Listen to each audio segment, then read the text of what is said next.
have it in my email. You can pull it up. Kia. You have it in your email. You can pull it up. I could. Yeah. Okay. I'll talk about that. We can do that after. After? Then you have to print it right now. No, it's okay. I can just pull it up right here.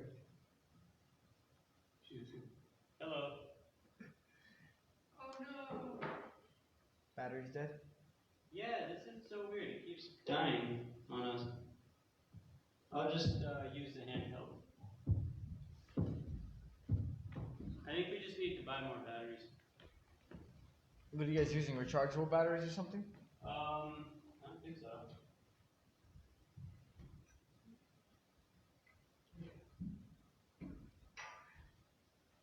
Hello. There you go. Can you turn me up a little bit? Which one are you on?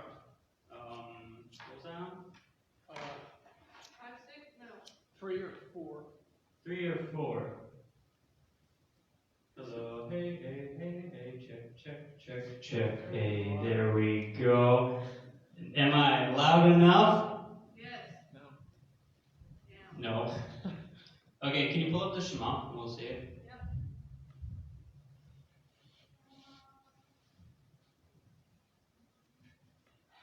Okay. I'll do it in Hebrew. I don't think we have Hebrew. And then if you know the Hebrew, you can follow along. After the Hebrew, I'll do the English. We'll just do the first line in Hebrew. Shema Yisrael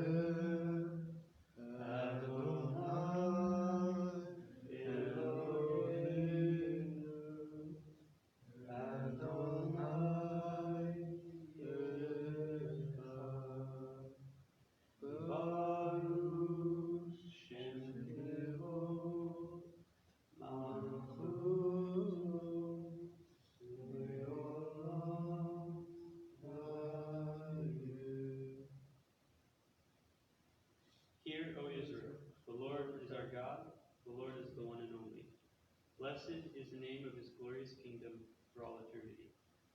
You shall love the Lord your God with all your heart, with all your soul, and with all your resources. And let these words which I command you today be upon your heart. Teach them thoroughly to your children, and speak of them when you sit in your home, when you walk on the way, when you lie down, and when you arise. Bind them as a sign upon your arm, and let them be for tefillin between your eyes. You shall write them on the doorposts of your house and upon your gates. Amen. Supposed to stand for that, but I didn't tell you guys. So. I'm spiritually standing. You're spiritually okay. That's good enough. Hold on. God is spirit. Pull that up.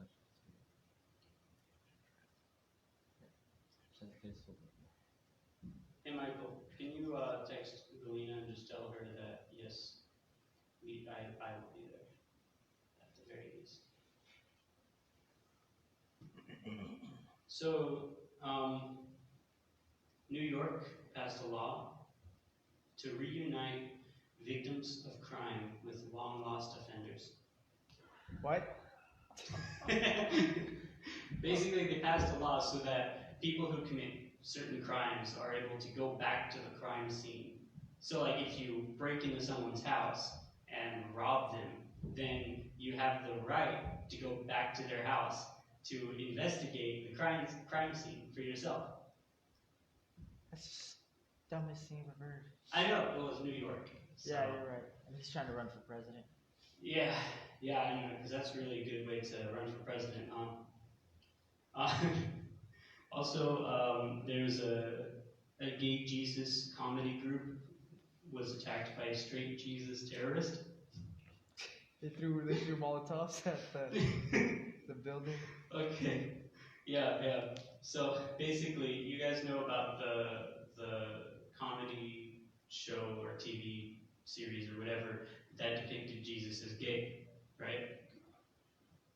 Some Christians attacked. What are the details exactly? They attacked what exactly? Their office.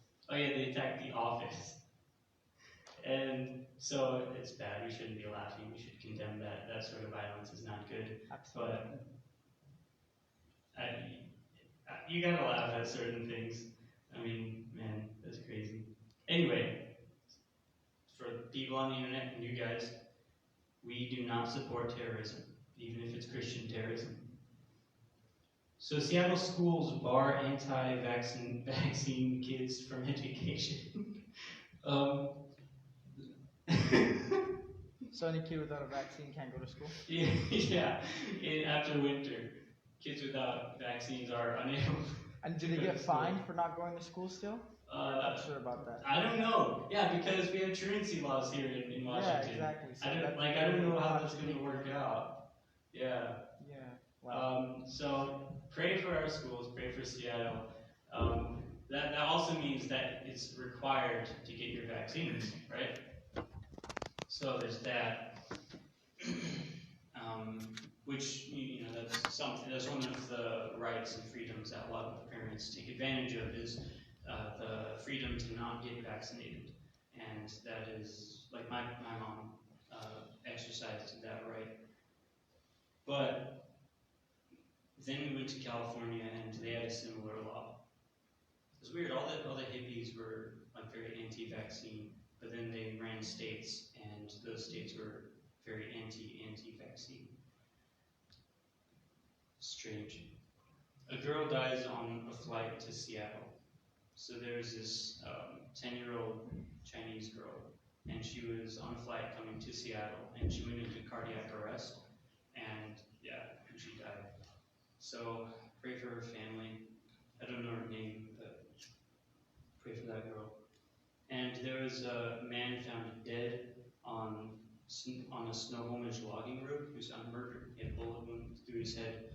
So pray that that situation gets taken care of as well, comes under control. Wait, where was this at?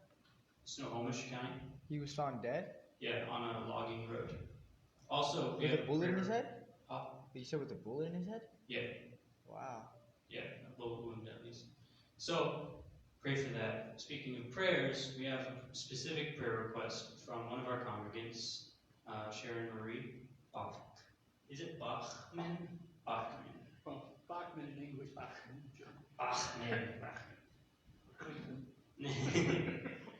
She is not feeling well right now, so we should pray for her. Michael, do you want to pray for her? So what's going on? Let me tell you. So she has a gut issue, from what I understand. She said like continual gastrointestinal related problems. Yeah. And she's highly sensitive to different foods, and we don't know what they are. And so, she'll eat something that she thinks she can eat and finds out there's something in it that she can't eat. I mean, Yeah. it's just perplexing. She should try keto. Yeah, well, so yeah, pray for that. Pray for healing, as well as healing in the current situation that, she's at home, being careful. Lord, we just come before you today as a congregation, and we pray for Sharon Marie that if there is a gastrointestinal issue that she can fix by avoiding certain foods, that you would just show her the medical research that would guide her in the right way to start eating the foods that are not going to harm her. And Lord, we also pray that her issue would just be fixed completely, that she would just be healed, so it doesn't matter what types of foods she's eating, she maintains her health. And Lord, we just pray for everyone who's struggling with their health issues right now, whether it be something like gastrointestinal issue, or if it's like just something more serious, less serious. We just pray for the whole church, and that it would maintain its health. And we pray these things in the name of your Son, Yeshua HaMashiach. Amen. Amen. Okay. And so that's it for announcements. The Hanukkah party went great. I wish all of you guys were there. It was so awesome. It was. Yeah. It was really good. The only part was we missed most of it. All the I issues in the know. kitchen. Remember? Yeah, I know, because you left like right at the beginning of the talent show. Yeah, it was. She I was know. supposed to be there. Yeah, It was that's on supposed to her. work. She's just been like, you're late. you gotta wait. It rhymes, so it has to be true. Yeah. I'm sorry. No worries at all. You said it was here, so. I'll make up for it. Yeah. But yeah, it was so much fun. We had a dance at the end, though it was kind of not really a dance because all of the older people left. And yeah, they just left. And then we were trying, like me and one other guy, we were trying to just, have fun. And everyone else started tearing down. And I was like, I kind of felt bad, but I ignored it and just kept dancing for a little while. And then the guilt was too strong, so I had to help. So, but it was a lot of fun. This is the Hanukkah that we had, and we didn't light it because it's Shabbat, but we'll light it tonight, possibly, if we're still here. We'll light something tonight. So, speaking up. The next day. The next day, yeah, we're waiting for it. We'll put another candle in there. Okay, so let's move on. Let's go to Matthew 10.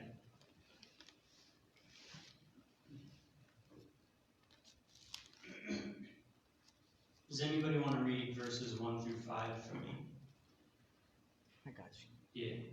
And when he had called his 12 disciples to him, he gave them power over unclean spirits, to cast them out and heal all kinds of sickness and all kinds of disease. Now the names of the 12 apostles are these. First Simon, who is called Peter, and Andrew his brother, James the son of Zebedee, and John his brother, Philip and Bartholomew, Thomas and Matthew, the tax collector James, the son of Alphaeus and Lebbaeus, whose surname was Thaddeus, Simon the Canaanite, and Judas Iscariot, who also betrayed him. These 12 Jesus sent out and commanded them, saying, Do not go into the way of the Gentiles, and do not enter a city of the Samaritans. Yep. So I want to begin by explaining a little bit about what a disciple is and what an apostle is. Because a lot of times we get the apostle part, and we get the definition of the word. Who knows that the definition of word is not the exhaustive meaning of the word? Yeah? I would bring examples, but I'm not clever enough to come up with them on the top of my head. So basically, an apostle, it means sent one. More than that, apostles had specific jobs. The Hebrew word, the Hebrew equivalent was a shaliach. And their primary job was to collect funds and correct heresies. And this is found in what's it called?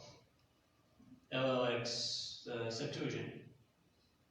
We find that shaliach and apostolos, whatever the Greek is, are interchangeable, and the apostolos and the other Jewish writings at this time actually laid out what their job was, and it was that. It was to collect funds and correct heresies. And then when we read the epistles, this makes a lot of sense, right?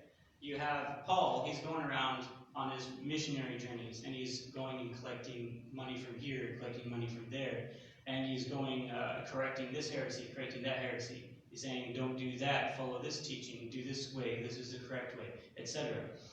So that's what he was doing. And we have a lot less information about Peter and John and James, who also wrote epistles and were called apostles. But we can assume that they held very similar office, because Paul was the apostle to the Gentiles.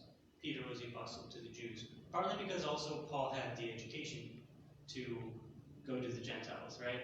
He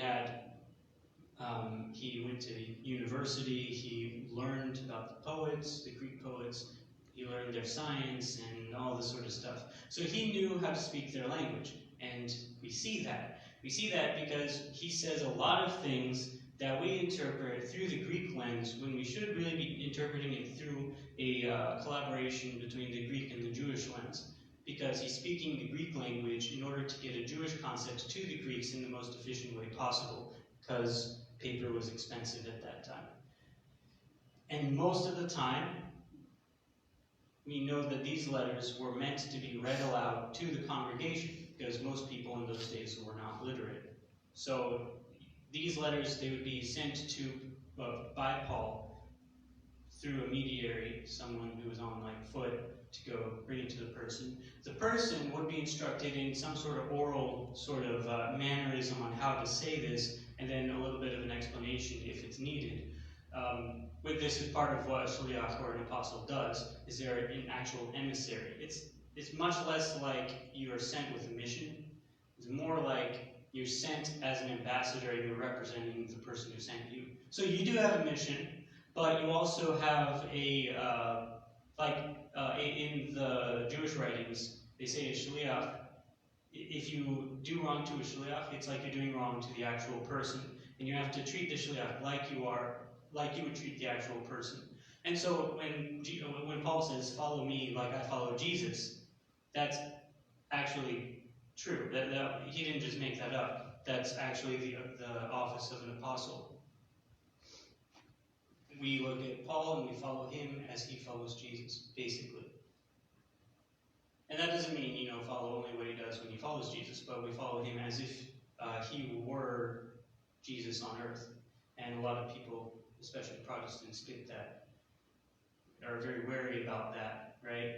Because we know the Pope claims to be the descendant of the Apostle Peter.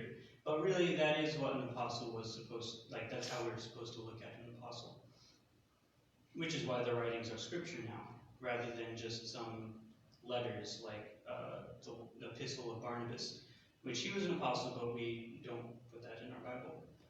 I don't know why I haven't studied it, but there are those extra biblical things. A Talmud is a disciple. So these guys were also disciples. First they were apostles, shliachs, but they were also disciples. And the disciple has a different job. You are discipled so you can become an apostle, basically, in one way or the other. There are a couple reasons you are discipled. But the primary job of a disciple or a Talmud is to learn, to basically become a replica of the rabbi that they're learning from, and inevitably to take on the ministry.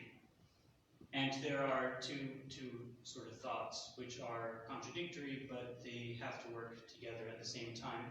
They work together in the ministry, first to further the ministry further than what the rabbi could have done, but also they're not as great as the rabbi. And so this is why you see, for instance, in the Talmud, it's like 1,500 years or more of material. But you always look at the furthest back as the most authoritative, and then but even though there's more material added, more explanation given, the ministry has been furthered. And it's the same thing with the church. They operated in a very similar manner. You look at the apostles, and they're the most authoritative. Jesus is even more authoritative. The Bible would be even more authoritative. But that doesn't mean that the church itself didn't have authority. They had less authority, but they still had the authority to continue the mission. And so there's this huge debate regarding the first century. Should you go back and try to mimic exactly what the first century did? Or was that what you're supposed to do in that context? And then once it becomes more developed, it's supposed to develop into more of, not hierarchical government, but more of like an actual orderly system. And that's the debate. And the Catholics and many Protestant denominations chose one way, and then many Protestant denominations chose the other way. And also many Catholics, except they try to operate within Catholicism regardless. And so I just want to bring that up, that background information, because we have here Jesus calling his 12 apostles. They were disciples, and they're still disciples, but he's about to send them out. And he's going to send them out for a specific reason. One, to collect money. Two, to correct heresies. But specifically in this case, in addition to that, to spread the good news, to spread the gospel. And I want to ask a question. Why did he have to tell the apostles to not go to the Gentiles or the Samaritans? Because at this point, why would they think that Jesus was for the Gentiles or the Samaritans? It wasn't until way later that they found out that, this ministry is also for them. Jesus is the Messiah for the Gentiles.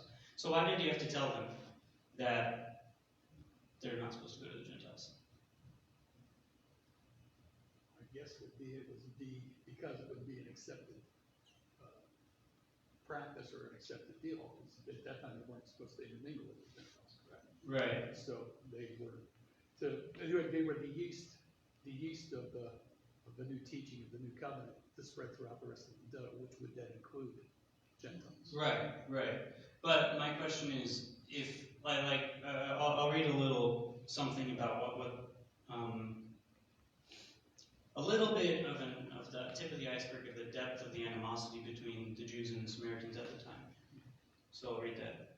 So this is a Jew talking about the Samaritans. He says, "In like manner, they, the Samaritans, received the Mosaic law, but for the most part, in so different a writing of the words, that they seem plainly to have propounded this to themselves, that retaining indeed the law of Moses, they would hold it under as much difference from the Mosaic text of the Jews as ever they could," meaning they tried to stay as far away from the Jewish interpretation as possible, right? We do that today even. They would hold it as they ever could, so that they kept something in the sense. Rabbi Eliezer, the son of Rabbi Simeon, said, "I said to the scribes of the Samaritans, ye have falsified your law without any manner of profit accruing to you thereby. For ye have written in your law near the oaken groves of Moreh, which is Shechem." Then he continues and says, "Why did you write in Shechem? Or why do you look toward Shechem?" And he says, "Because it's not the mountain that you revere, but it's the idols underneath that Jacob buried there that you revere." And so that's sort of a bit of the animosity. The Samaritans and the Jews, or the Samaritans, tried to interpret the Bible in as different a way as possible from the Jewish interpretation. And then the Jews, they looked at the Samaritans and they said, "Well, you're just committing idolatry." And there are many other places in the Mishnah and the Talmud that help us to further flesh this out, like very specific incidents where the Samaritans and the Jews were just completely separate. And it wasn't even like today where, it's like we have Republicans and Democrats. They're sort of separate. It was worse than that. Imagine that. I know, it's really, really difficult. So then why would he even have to tell them, don't go to those guys? They're going to do that anyway. I think Jesus wasn't really speaking to his disciples at the time. He was speaking to us. He was speaking to us to sort of teach us the process by which we're to produce our ministry. The first thing we do is we always go to those that are more familiar with us, that we're more familiar with the practice. And then we're able to expand that further and further. It's like in the Messianic movement, there are so many people who want to completely forsake a ministry to any sort of Christians and then try to proselytize Jews. And I'm always like, are you Jewish? And they say, no. I say, have you ever been Jewish? And they say, no. And I say, do you know anything about their practices? And they say, no. I said, that's probably not a good idea. But then I asked them, where are you from? They say, well, I'm Lutheran, or I was a Lutheran, or I was Catholic. And I say, well, then your ministry is for the Lutherans or for the Catholics. That's your job, because that's where you came out of. If you're, and this is beyond that, like if you were homeless, like me, your ministry is for the homeless. Your ministry, because you know their culture, you want to bring them in so that you can better minister to those guys. Let's say your ministry, or you were a drug addict at one point, or you were a partier, or you failed college. You could start a ministry for college dropouts or high school dropouts and help younger people get raised up. The whole point being, you start where you're familiar, and then you're able to expand that. In addition to this, Jesus was saying that judgment begins at those who are closest to God. And this is the Ezekiel 5 issue. In Ezekiel 5, I believe it's Ezekiel 5, God tells Ezekiel, I'm going to judge the temple. And where does he start? Right in the middle, right in the Holy of Holies, the most close place to God, he starts there. And then he expands out. And those who are crying and yearning out for the salvation, or because of the wickedness that they see, those are the ones who receive the mark that they're able to escape destruction. So, this is talking about judgment a little bit. And then in addition to this, redemption begins at the most close area. So you have the destruction that's coming, and the angel is told to go destroy and judge the Holy of Holies, and then the Holies, and then the outer court, and then beyond that, the rest of Israel. In addition to that, he says, go and mark people as you're coming across them. So as he's going from the Holy of Holies, he's marking those who are mourning and moaning for the wickedness that they're seeing in the temple, and then expands outwards and outwards. So not only does destruction and judgment come from the very center and then expands outwards, but in addition, redemption does as well. And this is what Jesus is saying. So these 12 Jesus sent out with the following instructions. Go nowhere among the Gentiles, and enter no town of the Samaritans, but go rather to the lost sheep of the house of Israel. And as you go, proclaim the good news. The kingdom of heaven has come near. And I talked about this before. What does it mean to have the kingdom of heaven? What does it mean that it's coming near? You're going to die one day. Yeah. No. I mean, that's probably one interpretation, but that's not what I'm looking for right now. Anyone else? It means, or it could be like the rebuilding of his kingdom or the restoration. Yeah. Which would be the kingdom of God is at hand, as in the process of it beginning to be restored is beginning. Right. I'm getting a little more specific. It's that, but there's an actual, like, what is the process that he's talking about? And what I'm looking for is when, in the Jewish writings, when they say the kingdom of heaven is here or near or at hand, it always means the kingdom of heaven is within you right now, and what you need to do, it's a call to action. The kingdom of heaven is near. Therefore, make your works produce the Geolah. Make your works bring tikkun olam, repair the world, bring the redemption. So the kingdom of heaven is at hand means you have the kingdom of heaven within you right now, so why aren't you doing anything about it? So it's that, like you said, but very specific. There's a process. Yeah, exactly.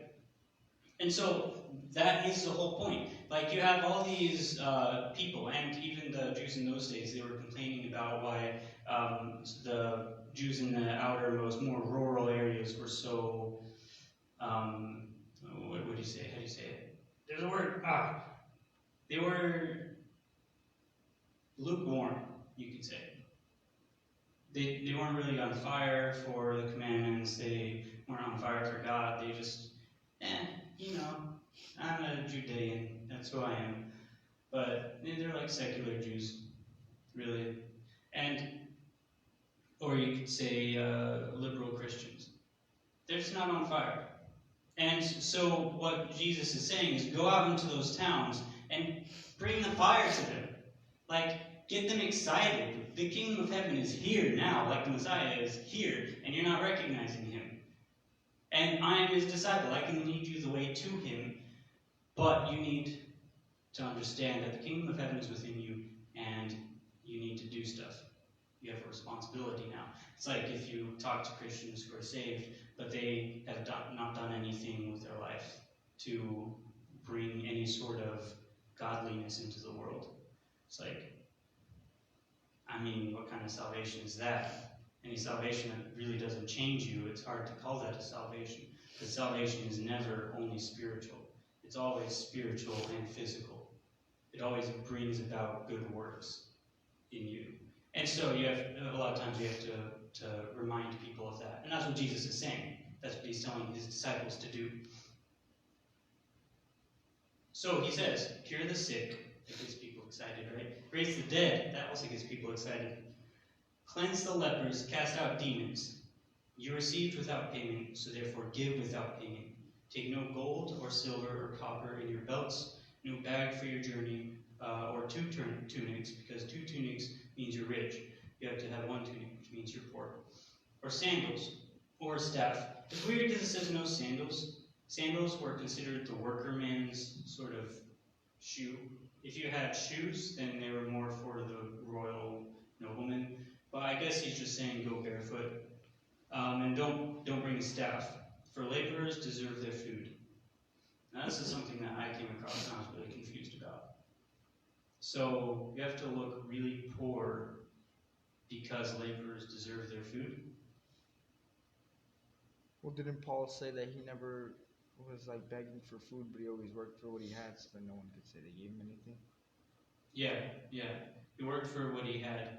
And then, I don't know, I think it's weird because you're not wearing sandals, which is a working shoe, and so you're not like saying you're about to work the field for your food or anything. So he's saying, like, don't bring any of this stuff because the laborer is worthy of his food. It was confusing to me.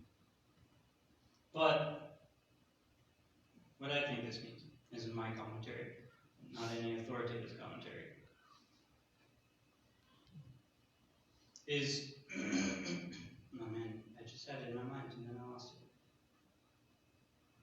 You received without payment, give without payment. Take no gold or silver or copper in your belts, no bag for your journey, or 2 tunics, or sandals, or a staff. He's basically saying, go to these people who aren't doing anything, those people who don't know what they have as the children of God, as the children of promise, and go poor. Go in poverty. Why? To show them that they're in poverty. They're in spiritual poverty. Go to make them to feel bad so that people, they'll see you, and then they'll say, oh, there's something I can do right there. I'll give him some money.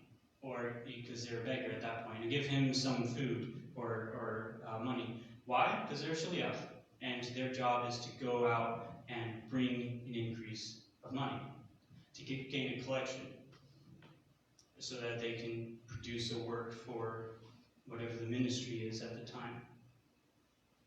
And that's what I think he's saying. Whatever town or village you enter, therefore, find out who in it is worthy, and stay there until you leave. As you enter the house, greet it, say shalom. If the house is worthy, then let your shalom come upon it, or let your blessing come upon it. But if it is not worthy, let your blessing or your shalom return to you. If anyone will not welcome you, or listen to your words, shake off the dust from your feet as you leave that town or house. Truly I tell you, it will be more tolerable for the land of Sodom and Gomorrah on the day of judgment than for that town. Interesting, huh? And so then again, if we continue to interpret this the same way that I interpreted it before, meaning speaking to us, because Matthew is writing this in a specific context. He's writing it for a reason, He didn't just take all the sayings of Jesus that he could remember and put them in some sort of order. But he took the ones that were most relevant to the message he was trying to produce. Meaning, his audience isn't the apostles, though it wasn't originally, but Matthew's audience is us. Matthew's audience was a church at a specific time. And so, what is that saying to the church at the specific time? Is you go out, you live in poverty, because there's no riches for you here on this earth at this time. You're in the Roman Empire. You're under subjection. So what do? Well, hopefully you don't fight, right? But you humble yourself. You humble yourself to the lowest point, partly because then you're not going to die as often, because Romans weren't threatened by humble people. But also partly to demonstrate that Jesus is much greater. Like, we serve a humble God. First of all. Second of all, we serve a really powerful God. And just because we're humble doesn't mean that we are powerful. In fact, one of the primary reasons that Christianity was able to spread so rapidly in the Roman Empire was because it didn't make any sense at all.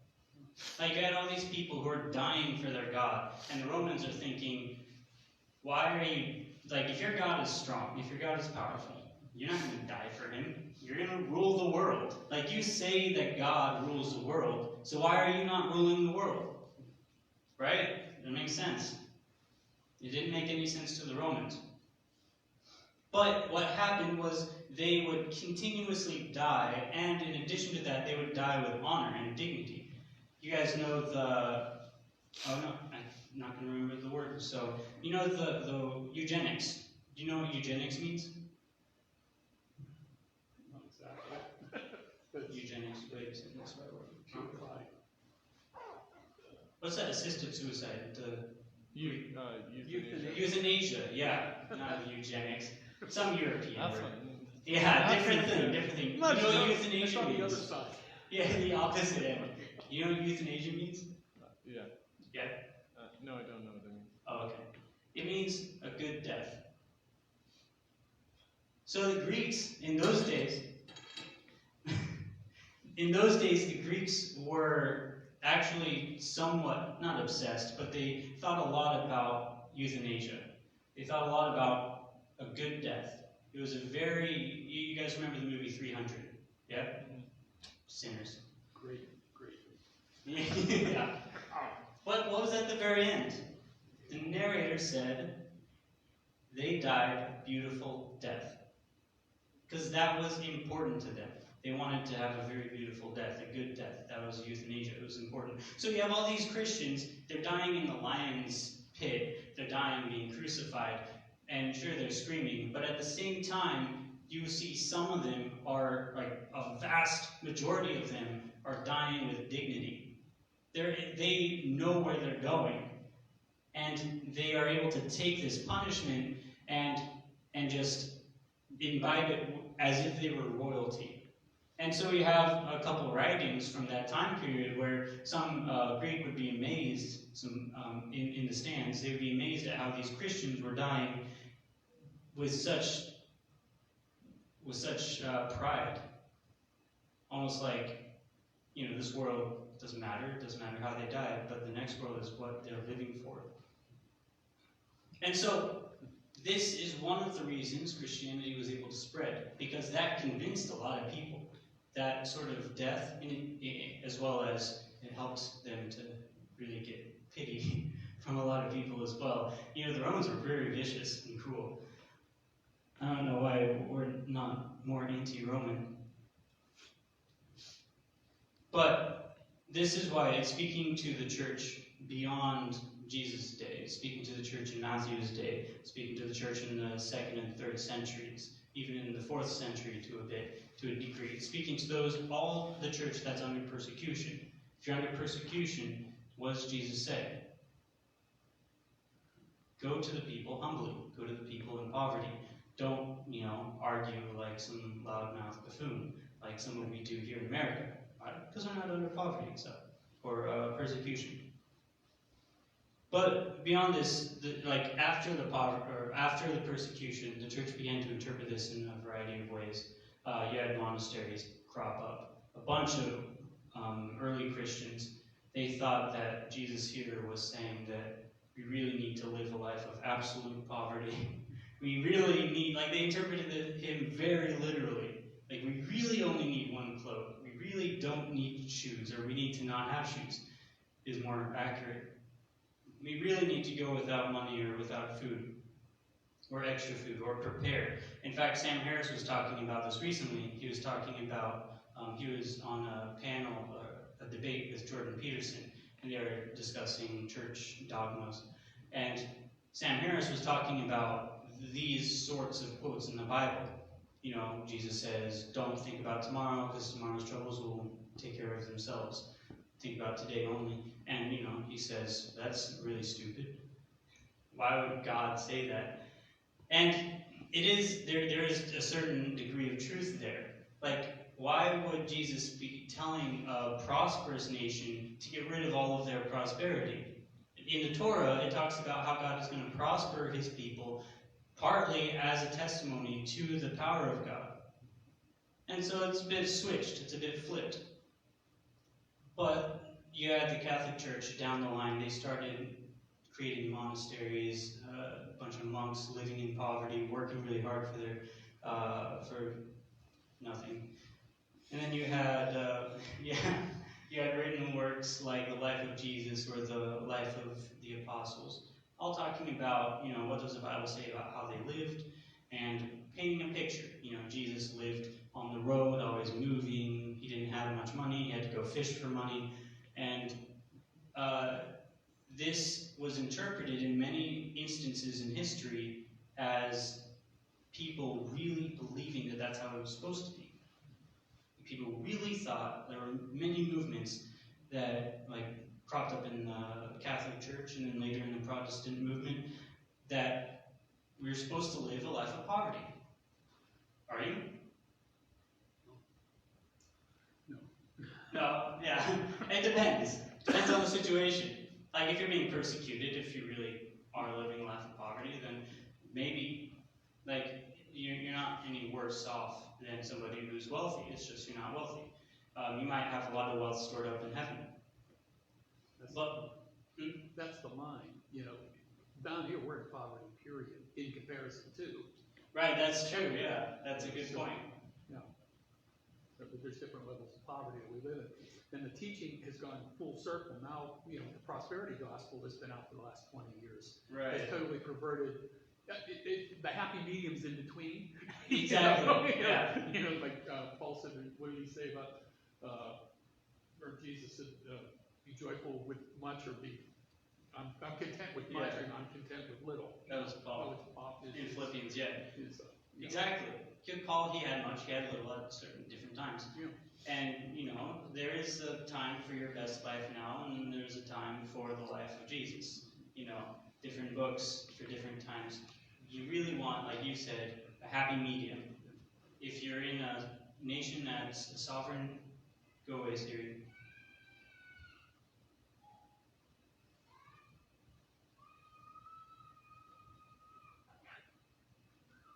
Took a while. So the whole point, if you go to the Torah, God says, I'm going to give you a nation. It's going to be your nation. It's going to be a sovereign nation. And I'm going to prosper you. It's going to be a nation based on my laws, on my principles, on my character. And you get to Jesus' day, and it's not that at all. It's a nation in many ways that has fallen away. It's especially the priesthood, the places that are closest to God, again, have become corrupt. They're not quite as bad as the first time that God destroyed the temple, but they were bad. And in addition to this, you had the Roman Empire looming over them at all times, in a way, like partially enslaving them. And so what does Jesus say? He says, don't worry about money. Be humble. How are you going to conquer the world for your children or for your children's children? To be humble. And you go about the Roman Empire wearing nothing, well, one garment at least, but, you know, wearing very little. Not trying to flout your wealth. But you have the issue in the Corinthian church in 1 Corinthians, where they did flout their wealth. The rich, in 1 Corinthians 11, the rich would come to the Passover meal, they would eat their fill, and then they would leave nothing for the poor that would have to come after they got done working, after sundown. And so Paul had to correct this. But really, we keep getting it wrong. It's so weird, like, we read this and we interpret it so literally in such a way that we get it wrong. And so, let's move on to verse 16. It'll be, truly I tell you, it will be more tolerable for the land of Sodom and Gomorrah on the day of judgment than for that town. See, I am sending you out like sheep into the midst of wolves. So be wise as serpents and innocent as doves. Beware of them, for they will hand you over to councils and flog you in their synagogues. And you will be dragged before governors and kings because of me, as a testimony to them and the Gentiles. When they hand you over, do not worry about how you are to speak or what you are to say, for what you are to say will be given to you at that time. For it is not you who speaks, but the Spirit of your Father speaking through you. Brother will betray brother to death, and a father his child, and children will rise against parents and have them put to death. And you will be hated by all because of my name, but the one who endures to the end will be saved. When they persecute you in one town, flee to the next. For truly I tell you, you will not have gone through all the towns of Israel before the Son of Man comes. One really curious thing that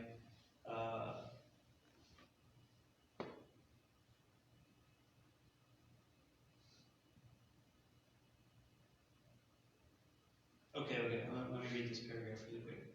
So it's asked by some commentators, beware of men, quote. Who else would you be aware of? So the question is, it says beware of men, and it's like, what, you can be scared of children? Are you going to be aware of the women who didn't have any political power at the time? So Jesus, he's saying this, okay, beware of men. It's like, okay, you don't need to say that. So it's another issue. Why is he saying this? Any takers? Sometimes you need reminded. Sometimes you need to be reminded. Yeah. Some people come to you, they look great on the outside, but they're wicked on the inside. They Right. tear you up. Like the wolf in sheep's clothing. Exactly. Yeah. And that's very true, because there were many, like even within the church, within the synagogues that worshipped Yeshua, there were many wolves in sheep's clothing, and Paul talks about this. But the answer is postulated when it says, beware of men, means beware of those certain men who have authority. So in other words, submit to your authorities. As it says, but how is it to your credit if you receive a beating for doing wrong and endure it? But if you suffer for doing good and you endure it, this is commendable before God. 1 Peter 2:20. If you rebel against them and they beat you, it is not to your benefit. If you submit and they beat you, it is for your benefit.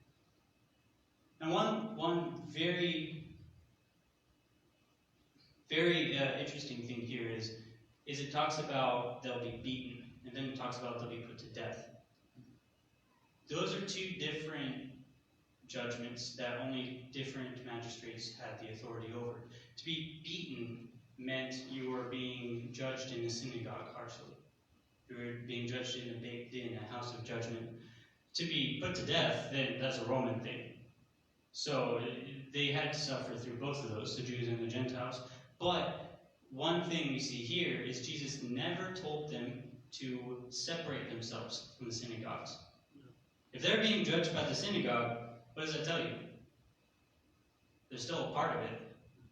And very early on, we had a very strange prophecy, which I think was a false prophecy, where the Christians were told to leave Jerusalem when it was being attacked, which drove a hard wedge between Christians and Jews. Before then, the Christians were just sort of the crazy Jesus people, They were still part of Judaism. But after then, and this happens twice, once in the 66 through 70 destruction of the temple, but then also in the Bar Kokhba revolt in 130 something. These are two hard wedges that were shoved between the Christians and the Jews, and I think that's not right. If we were to interpret Jesus' words here, he's saying, don't separate yourself. If your brother is going to die, then you should die with him. You shouldn't just run away. The temple is still a very important artifact, at the very least. It's a very important physical reminder of the presence of God in this world. But we abandoned them. We abandoned them really bad at that time. And so we see the ramifications of that even today throughout history. So before Christ was crucified, he was beaten. But it was Pontius Pilate had him beaten, right? He might have. He did have him whipped, but this is talking about flogged, which is different. It's a synagogue thing. Okay. So the Roman thing. What I get from scripture is he was beaten beyond recognition, whipped. Yeah. So, before he was nailed to the cross. So, but that's different. That's a different beating. Yeah. From what the Sanhedrin. Well, because it also says it's recorded that when he was being judged by the Sanhedrin, when he basically claimed deity, they all were punching him. It says they punched him. That's different too. I don't think that was legal. That's not what you're supposed to do. Well, in the synagogues and even in the higher Sanhedrin, you're supposed to just receive. They would beat you with a rod. It was if I have it right, it was like a wooden broom handle, and they would just tie you to the thing and just do that. I was just wondering, because as you were talking, I was thinking, well, then Jesus essentially was cast out of part of the temple, part of the synagogue, but he was chastised, and then the civil government took it over and crucified him. So he was, the two separate factions, political factions at that time, both had their say in Jesus' death. Exactly. You know, so that somehow there's a check mark in here somewhere about the scripture, so maybe I'm hearing you wrong. Jesus had to have been cast out of the synagogue, right? Well, it was a temple at that time. For the temple. Yeah, because it was the greater Sanhedrin that he was. So he would have in been front kind of of. excommunicated, like in, Christian Excommunicated terms. from life. Yeah, I mean, essentially. Yeah.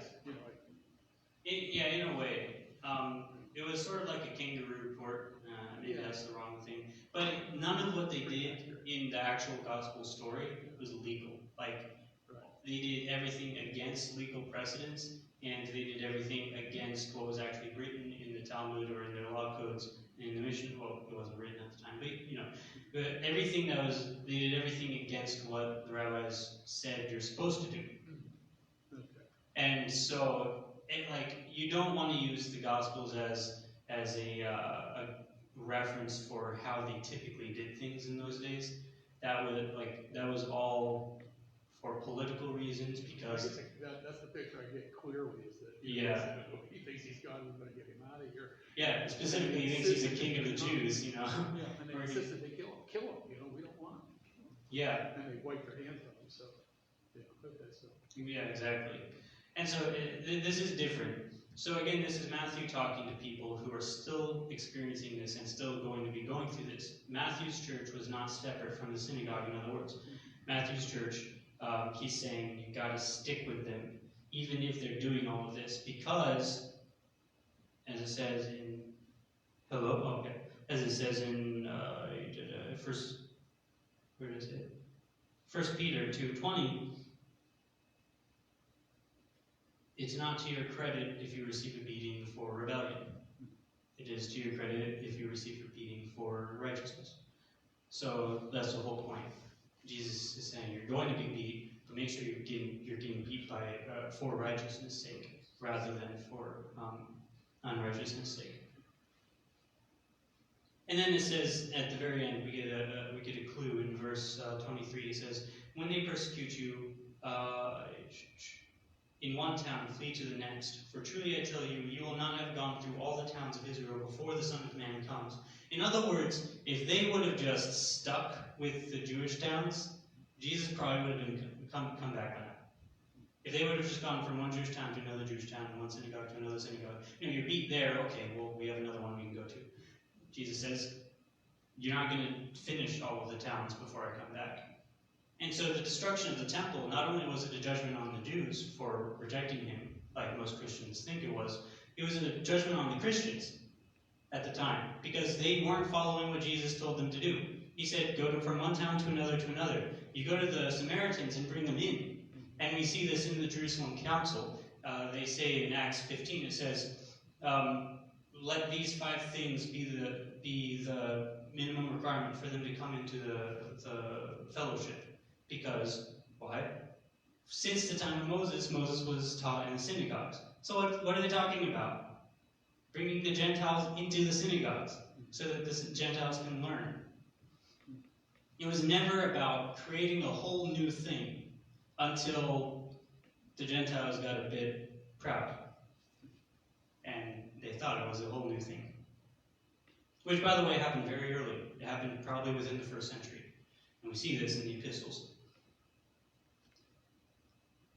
So, it says, go from town, I tell you, you will not have gone through all the towns of Israel before the Son of Man comes. Okay, in verse 24. A disciple is not above... Wait, do I have this?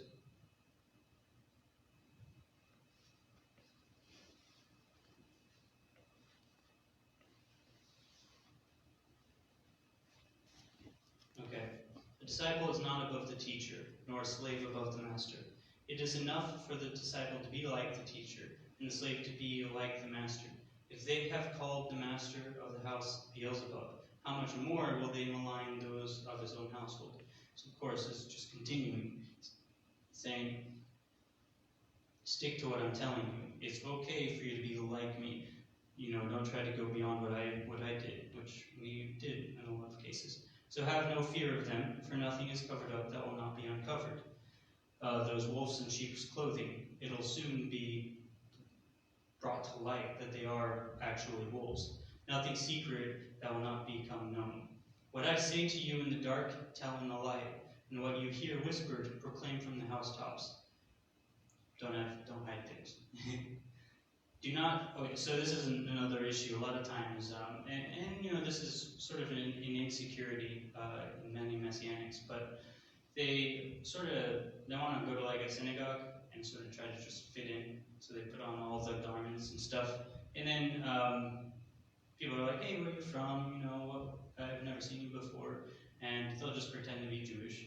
I've done this out of insecurity before, or it's not really like that. It's more like you just don't say who you are exactly. Who do you serve? And you want to make it known. Yeah. Well, I'm Messianic. Just say it. Put it out there. Maybe if you're just Christian, you don't have to go through all that because you don't have to kippah and tzitzit. So maybe they won't. They won't be confused. But you want to make it known. Just don't be confusing. It says, "What I tell you in secret, shout on the rooftops." Do not fear those who can kill the body, but cannot kill the soul. Rather, fear him who can destroy both soul and body in hell. Are not 2 sparrows sold for a penny? Yet not one of them will fall to the ground apart from your Father. And even the hairs of your head are all covered, or counted. So do not be afraid. You are of more value than any sparrow.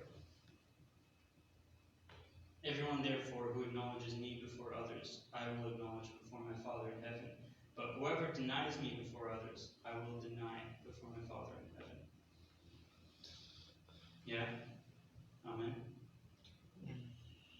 It's, we really need to incorporate that one. Invite that one.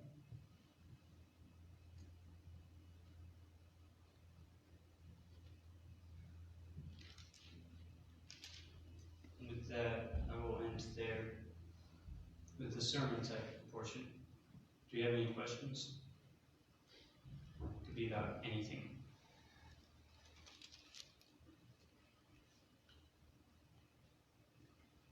Sharon Marie asks. What Jewish literature was it that you read that you got the Kingdom of God thing? It sounds legit. I think it's Pure Vote. I'd have to go back and find the exact reference, but I can let you know. Okay. That's interesting. Makes a lot of sense though. But... Yeah, I think it does. I read that a lot. Correlates with the Bible. He says, the kingdom of God isn't made with observation. It's not what to say, see here, see there, because it's inside of you. So it seems like a Jewish thing. It seems like a straight Jewish thing. So it's inside of you. I know. You're supposed to bring it out. That's why he says, "Let your light shine before men, so that they can see your good works and glorify your Father in heaven." What's the legal thing for a court to do if someone claims that they're God? In their day or in general? In their day. In their day, they couldn't put anyone to death because the Romans didn't give them that authority. They stole that authority from them. So, to put them to death? Yeah. If the actual Bible was in effect as the Sanhedrin was able to operate, then they were able to put those guys to death, and they were supposed to. Because it says in Deuteronomy 13, if there's any person who tries to sway, like it says the prophet thing, but after the prophet thing, it talks about how if there's anybody who tries to sway anybody to worship any other god besides the one true God in any town, then that town is supposed to take that person and put them to death, bring them outside of the city limits and stone them. So what do they do if they can't put them to death? They just didn't, for the most part. So they didn't do anything? They would appeal to the Roman authorities, because the Roman authorities were the ones who could. And in a lot of cases, like in Pontius Pilate's case, they would just not get involved. They would just say it's okay and use the resources to put them to death. But certain governors didn't allow them to do that at all. So certain governors said, no, you didn't do anything wrong in my books, so I don't care. And they wouldn't allow people to be put to death. So it's not legal to beat someone who claims godhood? Oh, beating is different. It was just being put to death. They weren't allowed to do. I know, but they when he claims to be God, they beat him. Yeah. How's that illegal? No, that's legal. That's what I brought up as the example. Oh, I thought you said put to death. Oh, no. I Yeah. meant when they punched him with their fists. Oh, right. You're not supposed to do it with your fist. You're supposed to do it with, like, there's a whole procedure. It's like in the days when they were pulling people out to the city and then throwing rocks at them, in a mob. That's also not how you were supposed to do it. That's not how you stone people.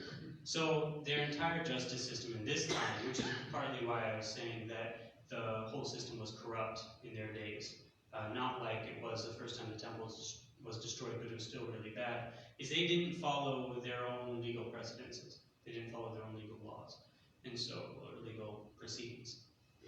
And so you have people dragging people outside the city gates, throwing rocks at them until they die, which wasn't supposed to be what happened. You had people punching people in the dark, putting a bag over their head and mocking them. That's not how it was supposed to be. The whole thing, like what we see in Jesus' day, the whole thing was a mockery of the Talmudic system of law. It was really bad. How do you stone people? So, first of all, you get them drunk so they can't feel it. Really? Yeah. Wow. Yeah. Yeah, you are not supposed to put people to death in a very inhumane way. Like, that was not a Jewish thing. That was a Roman thing that they gave to us when we were Catholics. Yeah, you were supposed to give them alcohol, let them be drunk, and then you were supposed to, originally they did it with stoning, like we see in the Gospels, but then they realized that that's too inhumane, too barbaric, so what they would do is they would toss them off a cliff. I know, it's less barbaric. Yeah, it's just, at that point, it's their fault if they don't die quickly. What? If they try to, save themselves, or fall on their butt or something, then they're going to die slowly. If they decide to just accept their fate and dive head first, then, then they get a quick, swift death, right? Wow. Yeah. Any other questions? If you've been a Messianic your whole life, who are you supposed to preach to? Is that a joke? Well, man, preach to Messianics. They need a lot of it. Oh, okay. They need a lot of help. Yeah, that's what I'm doing. So. The Lord needs to send out another Paul to the Messianics to correct the errors. Yeah, all the errors. Oh man, I went to this one conference earlier this year, and I didn't know much about the ministry that was putting it on, but I was invited, and it sounded like a lot of fun. It was a camping trip, so I went there, and then the head guy turned out to be like a false prophet and a heretic in many accounts, and I was like, whoa! And he had such a huge following. It was crazy. Like, people, there were a few thousand people there. Now, I talked to them, and they've been followers for 10 years, or something along those lines. And I talked to them, and they would praise him to high heaven, and say, wow, he's such a good teacher, I've learned so much truth from him. And then, I just have it in the back of my mind, like, oh man, he believes this thing, he believes that thing, he's also kind of a douchebag. But, yeah, I talked to him. From the pulpit, that's all right. Oh, yeah. Well, he's only, I didn't say dumb people, so. But, if you would talk to him, we're an unorthodox church here.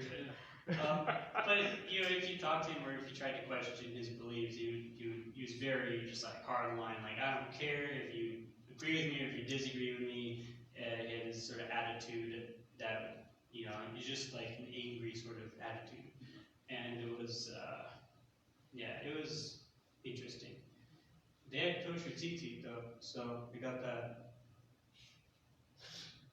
Nice. Yeah. They didn't know what it's before though. I don't know, yeah. Any other questions? Nope. Okay. Then we can close with prayer. Can we have the worship team come up to our last song? Thank you, Father, for this day. Thank you for bringing us here and all just to worship you and to learn from your word. I pray that my words were truly of you, that everything I spoke was the truth, Father, because I only want to speak the truth. I want to be part of your kingdom, and I want to lead people in the right way, not in the wrong way. So, Father, please guide me, guide every person here, and guide us all as we go out into the world to live according to your word. Teach us to be friends with everybody, to bring unity to your congregation, to your body, not to bring disunity or division. Father, that's what you prayed in John 17. Please help us to bring unity. In all of this, help us to glorify your name and bring honor to you. Teach us to serve you. In Yeshua's name, amen. You turn the light